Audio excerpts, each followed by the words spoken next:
함께 말씀 보도록 하시겠습니다. 오늘 함께 보실 말씀은 하박국서 2장 14절 한 구절 말씀입니다. 하박국서 2장 14절 말씀 제가 여러분들께 봉독하여 드리도록 하겠습니다. 이는 물이 바다를 덮음같이 여호와의 영광을 인정하는 것이 세상에 가득함이니라. 아멘. 사랑하는 성도 여러분, 반갑습니다. 오늘 9월의 첫째 주일을 맞이하였습니다. 예전 같으면 함께 모여서 새로운 한 달을 축하하고 기쁨으로 교제를 나누며 살아계신 하나님 앞에 찬송으로, 기도로, 교제로 영광 돌려야 마땅하지만 이번 주에도 부득이하게 대면 예배가 아닌 비대면 예배로, 온라인 예배로 드리게 되었습니다.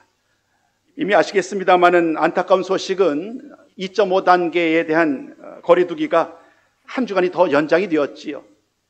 그래서 13일까지는 지금과 같은 방법으로 계속해서 예배를 드릴 수밖에 없는 상황입니다.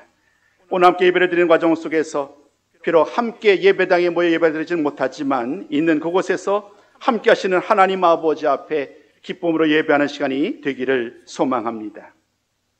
하박국서 2장 14절 말씀, 오늘 말씀을 통하여 먼저 이스라엘의 역사를 돌아보는 시간을 갖고자 합니다. 이스라엘의 역사를 돌아보면 지금까지와는 완전히 다른 역사의 흐름을 바꿨던 중요한 사건들을 만나게 됩니다. 아마도 대표적인 것이 이스라엘 백성들이 왕을 요구한 사건이 아닐까 생각을 합니다. 그 이전까지 이스라엘 백성들은 사사들의 다스림 속에서 살아왔는데 어느 순간 사사들의 다스림을 거부하고 우리에게 왕을 달라고 다른 나라들처럼, 이방 나라들처럼 왕을 요구하게 됩니다. 그 결과로 말미암아 사사 시대는 끝이 났고 이제 왕이 다스리는 시대가 시작됩니다. 우리가 잘 아는 것처럼 사울 왕, 다윗 왕이 다스리는 왕정 시대가 시작이 된 것이지요. 또 다른 중요한 이스라엘 역사 가운데 우리가 살펴볼 일은 유다가 바벨론에 의하여 멸망을 당한 사건입니다. 이 역시 이스라엘 백성들에게 있어서 그 어떤 사건보다도 큰 충격적인 사건이었을 것입니다.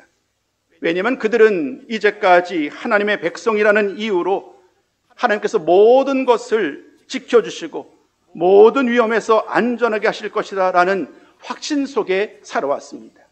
그러한 확신은 우리들에게 예루살렘에 서 있는 성전마저도 결단코 무너지지 않을 것이다 라는 그러한 자신 속에 살아왔지요.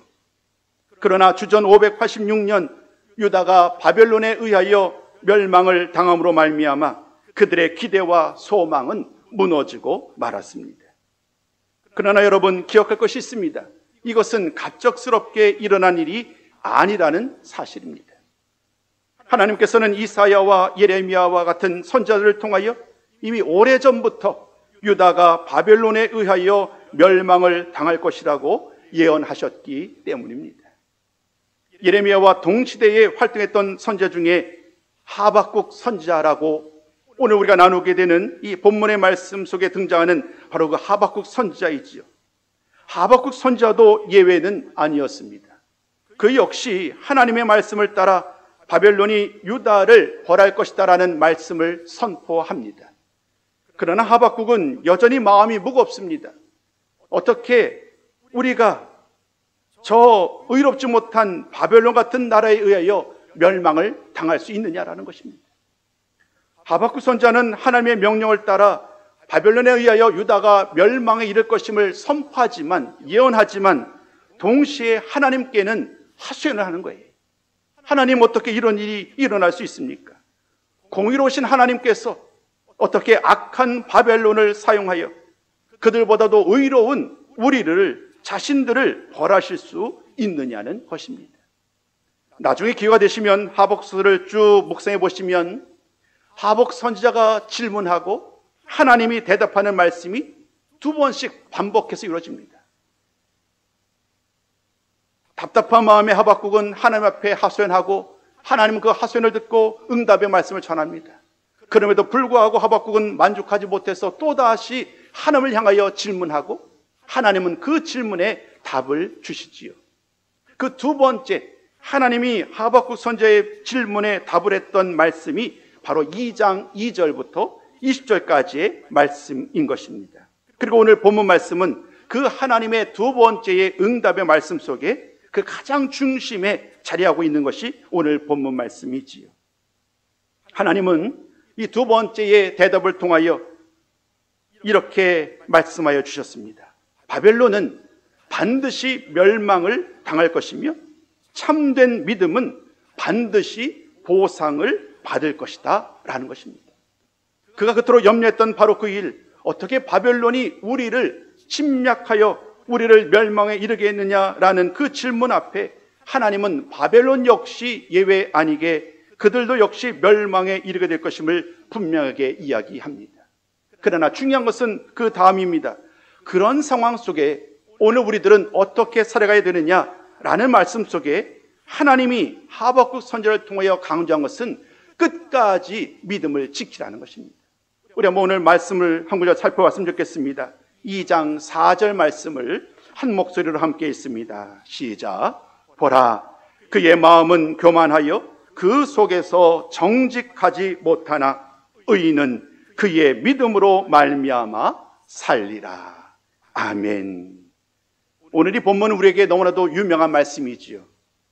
그의 마음은 교만하여 그 속에 정직하지 못하나, 바로 바벨론을 가리키는 말이지요.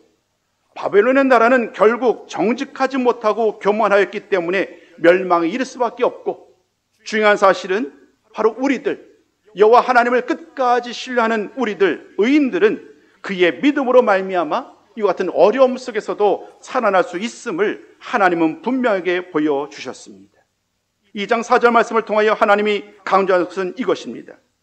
바벨론이 유다를 벌하는 것으로 인하여 불평하거나 그것으로 인하여 하나님을 원망하지 말고 오히려 어떤 상황 속에서도 더욱 신실하게 믿음을 지키라고 하나님을 말씀하고 있는 것입니다. 이런 모든 말씀 속에서 그 중심에 바로 오늘 본문 함께 나눴던 하박국서 2장 14절, 물이 바다를 덮음같이 여호와의 영광을 인정하는 것이 세상에 가득할 것이다 라는 이 말씀이 자리하고 있는 것입니다. 그렇다면 오늘 이 말씀부터 좀 더 자세하게 살펴봤으면 좋겠습니다. 물이 바다를 덮는다는 것은 무엇을 의미할까요? 오늘 말씀이 원하기는 이 코로나 상황 속에서 힘겹게 살아가는, 너무도 어렵게 힘겹게 살아가는 우리들에게 하나님의 큰 위로가 넘쳐나시고 또 새롭게 다짐하며 확신하는 그러한 시간이 되었으면 좋겠습니다. 자, 그럼 물이 바다를 덮는다는 이 말씀과 관련해서 먼저 살펴볼 것은 바로 이 단어들이죠. 물과 바다입니다. 우리는 어렵지 않게 물이 무엇을 말하는지 또 바다가 무엇을 말하는지 어렵지 않게 우리는 짐작할 수 있어요. 성경 말씀에서도 많은 부분은 우리가 알고 있는 그 단어 그대로 물, 바다의 의미로 사용을 합니다. 그러나 모든 곳에서 동일한 의미로 사용된 것은 아닙니다. 오늘 본문을 통해서도 하박국 선지자가 이야기하는 물이 바다를 덮음같이라는 이 말씀도 마찬가지입니다. 단순하게 물이 바다를 덮는다는 것은 우리가 알고 있는 그런 의미보다는 무언가 좀 더 깊은 뭔가 중요한 의미를 담아내고 있고, 오늘 우리가 그 이야기를 먼저 살펴보고자 하는 것입니다. 먼저 바다에 대한 말씀의 의미를 살펴보려고 합니다. 바다는 말 그대로 우리가 알고 있는 동해 바다, 서해 바다, 이런 바다를 의미합니다. 많은 경우가 그에 해당이 됩니다. 그런데 종종 말씀을 묵상하다 보면 전혀 다른 의미로 사용되는 이 바다의 의미를 만나게 되는데, 그 중에 대표적인 의미가 뭐냐면 사탄과 이방 세력들을 가리킬 때에 이 바다의 의미를 사용한다는 거예요. 제가 한번 두 구절 말씀만 읽어보겠습니다. 시편 114편 5절은 이렇게 말씀합니다. 바다야 내가 도망함은 어찌함이며 요단아 내가 물러감은 어찌함인가. 또 예레미야 51장 42절은 이렇게 말합니다. 바다가 바벨론에 넘침이여 그 노도 소리가 그 땅을 뒤덮었도다 라고 말을 합니다. 이 모든 말씀 속에서 우리는 바다의 의미가 단순히 우리가 알고 있는 많은 물이 있는 그곳을 의미하지 않음을 어렵지 않게 깨닫게 됩니다. 그래서 말하는 이 바다는 말씀 그대로 사단이 지배하고 이방 세력들이 지배하고 있는 그곳, 그 장소를 상징하고 있음을 깨닫게 됩니다. 오늘 우리가 물이 바다를 덮은 같이라는 말씀 속에서 이 바다가 의미하는 것은 바로 이러한 세상 권세와 사단이 지배하는 그 세상을 가리킨다는 사실을 잊지 말아야 합니다. 다음은 물의 의미입니다. 물의 의미도 역시 마찬가지입니다. 물 역시 다양한 의미로 사용되고 있는데 오늘 우리가 좀 주목할 것은 이 물의 의미는 영적인 갈급함과 회복을 의미하기도 하고 하나님이 다스리는 그러한 세상을 상징적으로 의미할 때에 이 물이 사용된다는 거예요. 신약 성경에서도 또 물이 의미하는 것은 성령을 가리키죠. 이렇게 물이라는 의미가 다양한 문맥 속에서 다른 의미로 사용되고 있는데 오늘 이 말씀도 제가 두 구절만 살펴보려고 합니다. 시편 23편 2절은 이렇게 말을 합니다. 그가 나를 푸른 풀밭에 누이시며 쉴 만한 물가로 인도하시는도다. 시편 42편 1절에도 이렇게 말합니다. 하나님이여 사슴이 시냇물을 찾기에 갈급함같이 내 영혼이 주를 찾기에 갈급하니이다.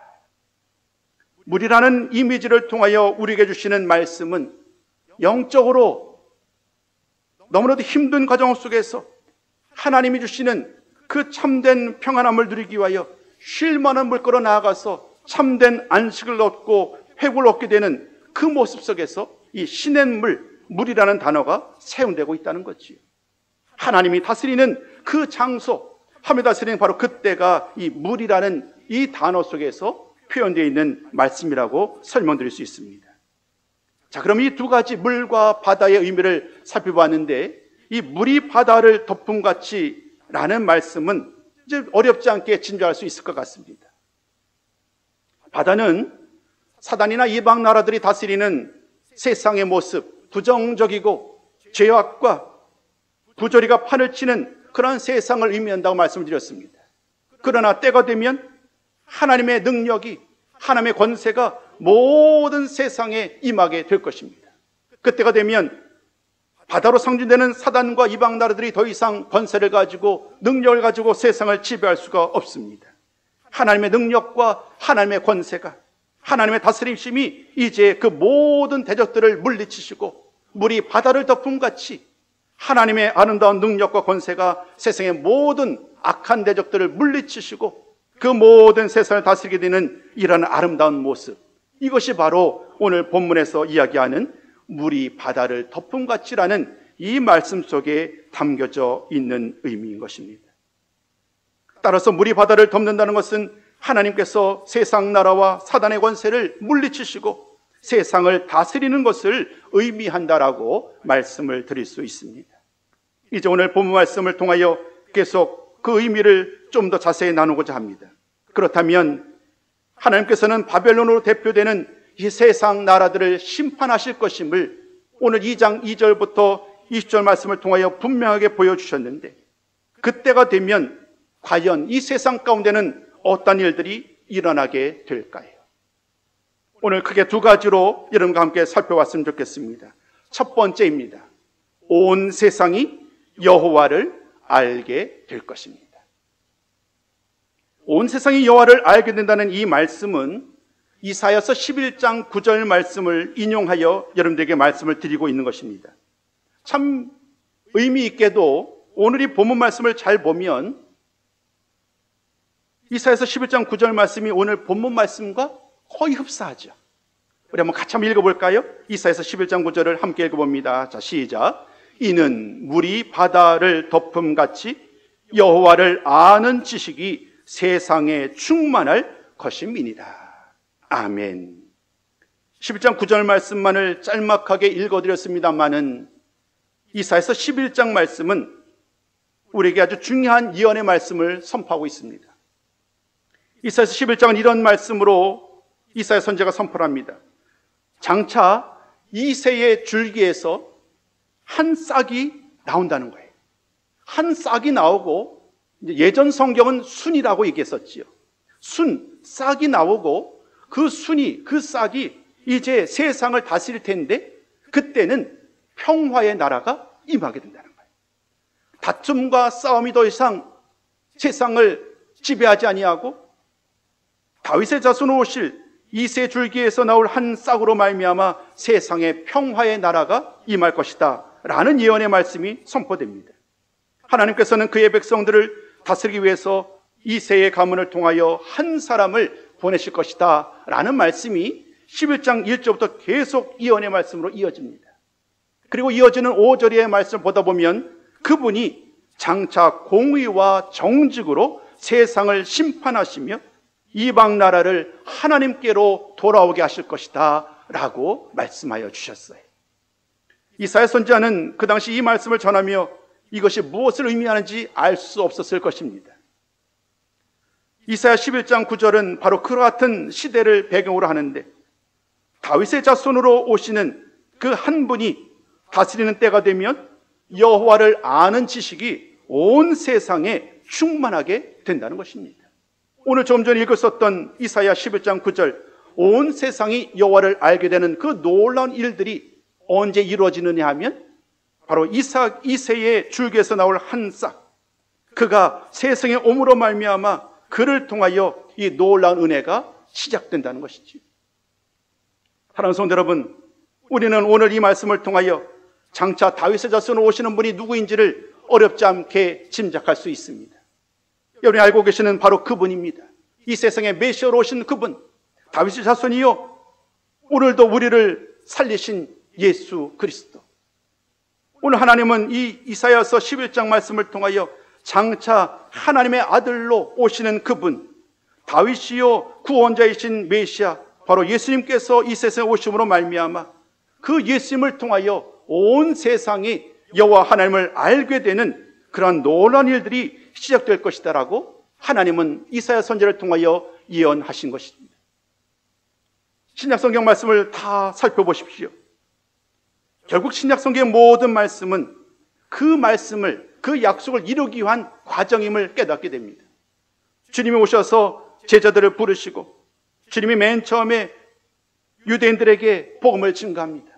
그런 다음에 또다시 이방인들에게 복음을 증거하는 이런 모든 일들을 통하여 이 복음은 단순히 유대인들만이 아닌 모든 이방 사람들에게까지도, 그래서 장차 그들 모두가 하나님을 알게 되는 그러한 놀라운 역사 속에 이러한 일들이 시작되고 있음을 깨닫게 됩니다. 성경은 일관되게 하나님이 이러한 놀라운 일을 행할 것이며 그 일을 행하는 데에 바로 하나님의 아들이시는 독생자 예수 그리스도를 통하여 이 일을 행할 것임을 예언하셨고, 신약 성경은 바로 그 사실을, 그 약속을 몸소 우리가 말씀을 통하여 깨닫게 되는 것입니다. 장차 하나님께서 바벨론으로 대표하는 세상 나라를 심판하시고 온 세상이 여호와를 알게 되는 이러한 놀라운 일을 시작하시는데 이미 하나님은 예수 그리스도를 통하여 그 일을 시작하신 줄로 믿습니다. 이제 큰 두 번째 말씀을 살펴보고자 합니다. 오늘 본문 말씀에서 상징하는 것처럼 온 세상이 여호와의 영광을 인정할 것입니다. 여러분, 얼마나 복된 말씀인지요. 하나님께서 장차 교만하고 거짓된 바벨론, 그를 심판하고 세상 영광을 파괴할 것이며 이를 통하여서 하나님의 영광을 아는 그런 놀라운 은혜를 온 세상에 가득하게 하시겠다. 이미 이 일은 시작됐습니다. 예수님께서 세상에 오심으로 말미암아 이제 그 복음의 말씀이 유대인과 이방인, 헬라인을 거쳐서 우리들에게까지 임한 것 아니겠어요? 그 말씀으로 인하여 우리는 하나님의 영광을 오늘도 찬양하고 있는 거예요. 오늘도 이 예배를 통하여 우리가 살아계신 하나님, 그 영광의 짐을 찬송할 수 있는 이 놀라운 일이야말로 하나님의 놀라운 계획 속에서 우리 주님의 그 귀한 사역 가운데 임하게 되었다는 사실을 잊지 말아야 합니다. 그런데 하박국 선지자의 말씀은 우리들에게 단순히 과거의 일과 현재의 일만이 아닌 미래의 일까지도 우리에게 말씀하고 있다는 거예요. 여러분, 다시 한번 오늘 본문 말씀을 보면 온 세상이 여호와의 영광을 인정하게 된다라고 말을 합니다. 우리가 하나님의 말씀을 열심히 전함으로 말미암아 많은 사람들이 예수님을 믿었습니다마는 아직도 많은 사람들이 주님을 모르는 그런 상황 속에 살고 있죠. 그런 상황 속에서 오늘 이 이사야서 말씀과 하박국 선지자의 말씀을 통하여 오늘 우리들에게 하나님은 이렇게 얘기하시는 거예요. 그 모든 과정이 지나고 나면 마침내 하나님께서 약속했던 그분 예수 그리스도께서 다시 오시게 되실 것이고, 주님이 다시 오시는 그날에 능력으로, 주님의 능력으로 사탄 권세, 사탄 마귀의 모든 권세를 물리침으로 말미암아 이제 세상 가운데 오로지 하나님만이, 오로지 어린 양 되시는 예수님만이 세상을 다스리시는 그러한 주인공이심을 분명하게 보여주실 것이다 라고 성경은 말씀합니다. 바로 요한계시록 말씀이에요. 오늘 기회가 되면 요한계시록 말씀을 만져보려 다시 한번 좀 언급하고자 합니다. 그러므로 사랑하는 성도 여러분, 이사야 선지자의 예언이 예수님께서 오신다는 것을 예언했던 이미 과거에 일어난, 이미 성취된 그런 말씀이라고 한다면, 오늘 우리가 살펴봤던 하박국 선지자의 예언의 말씀은 아직 끝나지 않은, 주님께서 오시는 그날까지 비로소 완성될 그러한 예언의 말씀임을 우리는 깨닫게 됩니다. 여호와의 영광이 모든 곳에서, 모든 세상에서 선포되는 그날을 기대하면서 오늘도 믿음으로 나아가시는 우리 모든 성도님들이 다 되시기를 주님의 이름으로 부탁을 드리겠습니다. 제가 설명드린 말씀을 에스겔서 47장 1절로부터 12절 말씀을 통하여 설명드리는 것이 더 아마 유익할 것 같습니다. 에스겔서 47장 말씀은 선지자 에스겔이 보았던 성전 환상입니다. 그는 총 4번의 환상을 보게 되는데 대부분 성전과 관련된 환상을 보게 됩니다. 이 4번째 47장 1절부터 12절 말씀을 통하여 보게 된 환상은 이런 내용을 담고 있습니다. 어느 날 성전의 문지방을 바라봅니다. 성전 문지방 밑에서 물이 나오기 시작하는 거예요. 그 물이 나와서 동쪽으로 흘러가게 됩니다. 그리고 물이 흘러가면서 그 물이 닿는 곳에 놀라운 변화가 일어나기 시작합니다. 에스겔이 성전에서 나오는 물을 건너려고 합니다. 그랬을 때 그 물은 그렇게 깊이가 깊지가 않았어요. 맨 처음에는 발목에 이르렀다라고 얘기합니다. 그러나 또다시 천사가 천척을 센 다음에 또다시 에스겔이 그 물을 건너려 갈 적에 이번에는 그 물이 무릎에 차게 되었다라고 얘기하죠. 그 다음에는 허리로, 그 다음에는 사람이 능히 건널 수 없는 큰 강으로 불어나게 됩니다. 보잘것없던 물이 사람이 능히 건널 수 없는 큰 강물이 되는 그런 놀라운 사건이 일어났을 뿐만 아니라 그 이어지는 말씀을 보면 그 물이 닿는 곳마다 놀라운 일이 일어납니다. 성전에서 나온 물이 동쪽으로 향하여 흘러 바다에 이르게 될 때에 그 흘러내린 물로 인하여 바닷물이 살아나는 역사가 일어납니다. 오늘 물이 바다를 덮은 것 같이 그 말씀을 잘 상상해 보십시오. 성전에서 나온 물이 흘러서 동쪽으로 가고 그 완전히 썩어서 더 이상 생명을 드러낼 수 없는 그 바다에 이르게 됐을 때에 그 바다에서 살아나는 역사가, 온 생물이 다시 번성하게 되고 고기가 심이 많아지고 열매로 가득하게 되는 놀라운 회복과 생명의 역사가 일어나게 되는 거예요. 물이 바다를 덮음으로 말미암아 생명이, 죽음이, 사망이 생명으로, 열매로 바뀌게 되는 놀라운 역사가 이 에스겔서 47장 1절로부터 12절 말씀의 예언의 말씀이지요. 오늘 이것이 바로 물이 바다를 덮는다는 의미입니다. 여호와의 다스리심이 점점 퍼져서 온 세상을 뒤덮게 될 때에, 그리고 마침내 마지막에는 사단과 모든 이방 나라를 다 물리치신 다음에 오로지 세상 가운데 하나님의 이름만이, 하나님의 영광만이 바르게 서게 될 줄로 믿습니다.